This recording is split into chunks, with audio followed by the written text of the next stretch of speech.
Hello everyone, Radhe Radhe. कैसे हैं आप लोग? आई होप आप लोग बहुत अच्छे होंगे और अपने आने वाले एग्जाम की तैयारी भी बहुत अच्छे से कर रहे होंगे। तो अगेन आप लोग का चैनल पे बहुत ज़्यादा स्वागत है। अगर आप लोग चैनल पे नए हैं तो प्लीज़ सब्सक्राइब करिएगा, वीडियो को शेयर करिएगा ज़्यादा से ज़्यादा अपने फ्रेंड्स फैमिली ग्रुप में, ताकि उनके लिए भी ये वीडियो हेल्पफुल हो सके। और आज की इस वीडियो में काफ़ी ज़्यादा मैं आपको एक्सप्लेन करने वाली हूँ चीज़ें, तो पूरी वीडियो देखिएगा, स्किप बिल्कुल भी मत करिएगा। स्किप करेंगे तो बहुत सारे पॉइंट्स आपसे क्लियर नहीं हो पाएंगे। तो आज की इस वीडियो में जीडीएस की जो भर्ती आई है उसके बारे में बात करेंगे। पूरी मैं आपको बहुत सारी डिटेल्स इसमें प्रोवाइड करवाऊंगी कि कैसे आपको आवेदन करना है, प्रोसेस क्या है, पद कितने आए हैं और कितने परसेंटेज वालों का इसमें सिलेक्शन होता है। सबसे बड़ा जो डाउट रहता है ना, ये यही रहता है कि कितने परसेंट वाले कैंडिडेट इसमें सिलेक्ट हो पाएंगे। ठीक है, तो चलिए स्टार्ट करते हैं। पूरी वीडियो देखिएगा, चैनल को सब्सक्राइब जरूर करिएगा। कोई भी डाउट हो तो कॉमेंट सेक्शन में जरूर लिखिएगा। और मेल एंड फीमेल दोनों कैंडिडेट ये वीडियो देख सकते हैं। तो मैं आपको बता दूं कि आपका जीडीएस की वैकेंसी आ गई है डाक विभाग की, जिसमें आप लोग बहुत दिनों से वेट कर रहे थे। इसके पहले भी जब भर्ती आई थी तो 20,000 प्लस में ही आई थी, और इस बार आपकी भर्ती आई है 28,636। मतलब काफ़ी एक अच्छी संख्या में आपको पद देखने को मिल रहा है। भले ही ये सेंट्रल के है, बहुत सारे स्टेट में, मतलब सभी स्टेट में इसका फॉर्म अप्लाई होगा, तो उस अकॉर्डिंग अगर आप देखेंगे तो आपको लगेगा कि बहुत कम पद है, बट ऐसा नहीं है। इसमें एक आपकी काफ़ी संख्या में पद देखने को मिल रहा है। ठीक है, जहाँ पे अगर मैं यूपी में बात करूँ, उत्तर प्रदेश में कितनी बात है, क्योंकि बहुत सारे कैंडिडेट जो वीडियो देख रहे हैं वो यूपी के ही हैं। तो यूपी में आपका 3,169 पद यहाँ पे आया हुआ है। ठीक है, तो चलिए स्टार्ट करते हैं। सारी डिटेल्स मैं आपको यहाँ पे प्रोवाइड करवाऊंगी। सबसे पहले मैं बता दूँ कि आपका 31 जनवरी पे यहाँ पे आपका ऑनलाइन स्टार्ट हो गया है आवेदन करने की, 31 जनवरी को। और लास्ट डेट आपकी यहाँ पे 14 फरवरी है। तो लगभग 14 से 15 दिन, 13-14 दिन ही आपको मिल रहा है आवेदन करने के लिए, जिसमें ऑलरेडी कितना 4-5 दिन आपका बीत ही गया है अभी, और आपके पास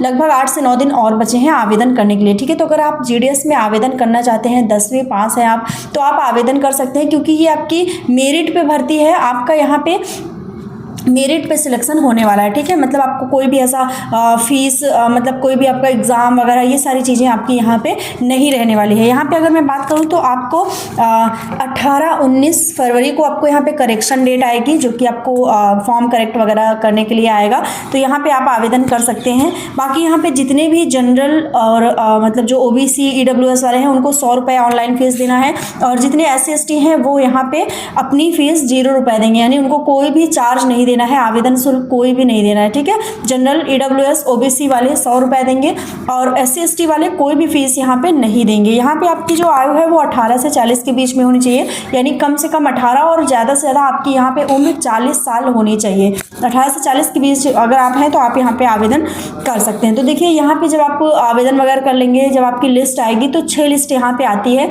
6 लिस्ट में आपका मतलब 6 मेरिट लिस्ट जारी होती है, जहाँ पे आपको सबसे पहले आपका हाई परसेंटेज रहता है, फिर धीरे धीरे लो हो जाता है। तो आज मैं उसी को आपको बताऊंगी कि कितना आपका लो हो सकता है, मतलब कितना आपका परसेंटेज यहाँ पे डाउन हो सकता है। क्योंकि बहुत सारे कैंडिडेट जो होते हैं वो बोलते हैं कि मतलब 60% पे होगा कि नहीं, 70% पे होगा नहीं, 75 पे होगा, 80 पे होगा, क्योंकि ये डाउट बना रहता है। ठीक है, तो उसी चीज़ को मैं बताऊँगी यहाँ पे।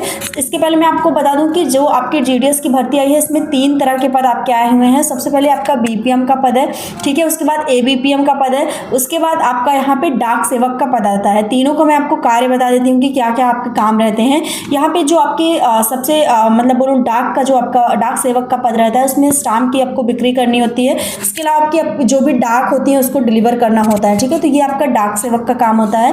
इसके बाद जो आपका बीपीएम का पद होता है, उसमें आपका जो भी ऑनलाइन लेन देन है, या जो भी आपका डाक उत्पाद या जो सेवाएं हैं उसका जो भी विवरण होता है उसको देना होता है, और रिकॉर्ड जितने भी हैं, ठीक है, जो रिकॉर्ड है, डिवाइस है, उसको रख रखाव की जिम्मेदारी बीपीएम की होती है। ठीक है, इसके बाद जो आपका तीसरा पद आता है यहाँ पे एबीपीएम का, वहाँ पे आपकी स्टेशनरी की बिक्री होती है। उसके अलावा जितनी भी सरकारी योजनाएं आ रही हैं सरकार द्वारा, जो जो डाक विभाग के अंतर्गत जो योजनाएं आ रही हैं, उनको घर घर पे प्रसार करना, बतलाना कि हाँ इस योजना का क्या लाभ है, आप इसको क्यों कराना है, आपको रीज़न देना, मतलब एक प्रॉपर उसकी जानकारी देना, ये एबीपीएम का काम होता है। ठीक है, तो इस तरह से अलग अलग काम होते हैं डाक सेवक का काम अलग होता है, बीपीएम का अलग होता है, एबीपीएम का काम अलग होता है, ठीक है। सैलरी भी सबकी अलग अलग होती है। यहाँ पे अगर मैं बात करूँ तो एबीपीएम और डाक सेवक की सैलरी लगभग यहाँ पे बराबर ही होती है, 10,000 से लेके 24,470 के बीच में इन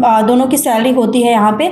और जो बीपीएम की सैलरी होती है उनकी सैलरी थोड़ा सा ज़्यादा होती है, जो कि 12,000 से लेके 29,380 रुपये यहाँ पे उनकी सैलरी बनती है, ठीक है। तो अलग अलग आपके कार्य विवरण होते हैं, कार्य होते हैं, और अलग अलग यहाँ पे आपकी सैलरी भी रखी जाती है। इसके अलावा मैं बात करूँ तो आपका जो मतलब जो पद आया हुआ है यूपी में, तो वो आपका 3,169 पद आया हुआ है। सबसे अगर हाई कट ऑफ की बात करें, क्योंकि आप पूछते हैं ना कि बहुत सारे किन किन स्टेट में सबसे ज़्यादा हाई कट ऑफ जाती है, सबसे ज़्यादा कट ऑफ जाती है, या कि ज़्यादा परसेंटेज जाते हैं, तो जितने भी हिंदी वाले क्षेत्र हैं, यानी जहाँ पे हिंदी बोली जाती है, वहाँ पे हमेशा आपको कट ऑफ हाई ही देखने को मिलेगी। जितने भी ऐसे राज्य हैं जहाँ पे हिंदी बोली जाती है, वहाँ पे हमेशा आपकी कट ऑफ हाई ही रहती है। जैसे कि मैं आपको कुछ आइडिया दे देती हूँ कुछ राज्य की, जैसे कि आपका यूपी हो गया, यूपी के अलावा आपका बिहार हो गया, झारखंड हो गया, और आपका दिल्ली हो गया, दिल्ली का क्षेत्र हो जाता है।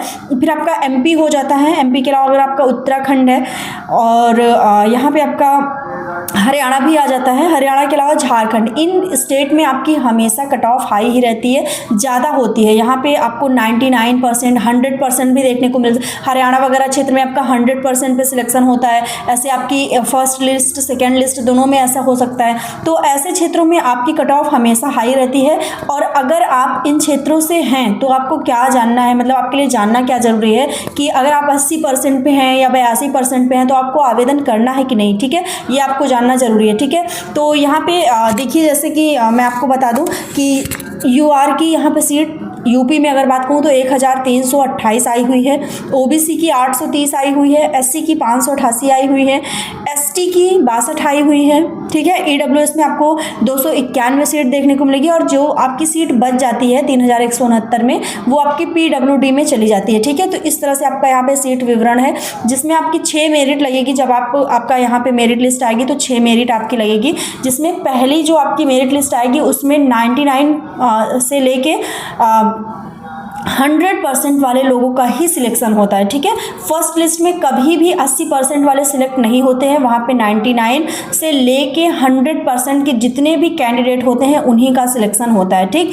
उसके बाद जो आपकी सेकेंड लिस्ट आती है उसमें 2% आप कम मान के चलिए कि जैसे कि आपका 99 पहला गया था, तो दूसरा वाला हो सकता है आपका 97 से ऊपर ही रहेगा, मतलब 97 से लेके 99 वाले जितने भी 98 वाले हैं उनका सिलेक्शन होता है, ठीक है। 97 या 96 आप मान के चलिए कि इन कैंडिडेट का 95 बिल्कुल मत मानिएगा, 96 प्लस में ही जितने स्टूडेंट्स रहते हैं उनका सेकेंड मेरिट में आपका सिलेक्शन बनता है। उसके बाद जो थर्ड मेरिट आपकी लगती है वो 2 आप और % कम कर दीजिए, जैसे मान के चलिए आपकी 95 वाले जितने भी स्टूडेंट्स रहेंगे वो सब आपकी थर्ड मेरिट लिस्ट में आएंगे। उसके अलावा यहाँ पे जब उसके बाद आपकी फोर्थ मेरिट लिस्ट आएगी तो वहाँ पे जितने भी 90% वाले रहते हैं उन सब का वहाँ पे सिलेक्शन होता है, ठीक है। 90% के ऊपर जो भी रहेगा 89, 90 उनका यहाँ पे सिलेक्शन होता है। फिर आती है आपकी फिफ्थ लिस्ट। फिफ्थ लिस्ट में भी आपका 85 प्लस में ही होता है, यानी आपका उस माइनस में नहीं होता है। 85 क्या मैं बोलूँगी 87 प्लस में जितने भी स्टूडेंट्स रहते हैं उनका वहाँ पे सिलेक्शन होता है।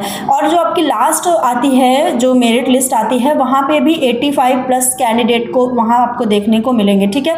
इससे कम आपका सिलेक्शन नहीं होने वाला है। अगर आपका नंबर आ रहा है, आपका 10th में परसेंटेज है 75, 78 या 80, तो बहुत कम चांसेस है। ये आपके लिए डिमोटिवेशन नहीं है, ये आपको एक मतलब मैं आपको आंकड़ा दे रही हूँ कि जो पिछला आपका रिजल्ट रहा है उसके अकॉर्डिंग, ठीक है। जो मैंने पिछली वीडियोस देखी समझी, जो टीचर्स ने बताई थी कि पिछला जो आपका डेटा रहा है उसके अकॉर्डिंग, या पिछले के भी पिछला जो रहा है उसके अकॉर्डिंग। तो अब फिलहाल में यही अभी तक। तो जो भी कैंडिडेट जीडीएस में अप्लाई करना चाहते हैं वो फटाफट से जाएं। आपका ऑनलाइन पोर्टल स्टार्ट हो गया है, वेबसाइट पे फॉर्म आपका आवेदन हो रहा है, वहाँ पे आप जाइए आवेदन कर लीजिए, ठीक है। अगर आप 80 प्लस में हैं तो आप आवेदन करिए, मतलब बिना ये सोचे, क्योंकि आपकी फ़ीस बहुत ज़्यादा नहीं है, तो आप आवेदन करिए, ठीक है। बाद में आप देखिए कि मेरिट में आपका नाम आता है नहीं, अभी से ही आपको डिमोटिवेट नहीं होना है। लेकिन हाँ, जो 65 हैं, 70 हैं, उनके लिए आपको मैं यही बोलूँगी कि आपके आवेदन करने का कोई मतलब नहीं है। है, खासकर इन स्टेट में तो बिल्कुल भी नहीं, क्योंकि कभी भी इतना लो कट ऑफ आपकी नहीं जाती है। मेरिट में कभी भी इतने लो परसेंटेज वालों का सिलेक्शन आज तक के रिकॉर्ड में नहीं हुआ है, ठीक है। तो ये आपको ध्यान रखना है। बाकी आपका कोई डाउट हो तो कमेंट सेक्शन में पूछ सकते हैं। मिलते हैं नेक्स्ट वीडियो में, तब तक के लिए बाय एंड टेक केयर।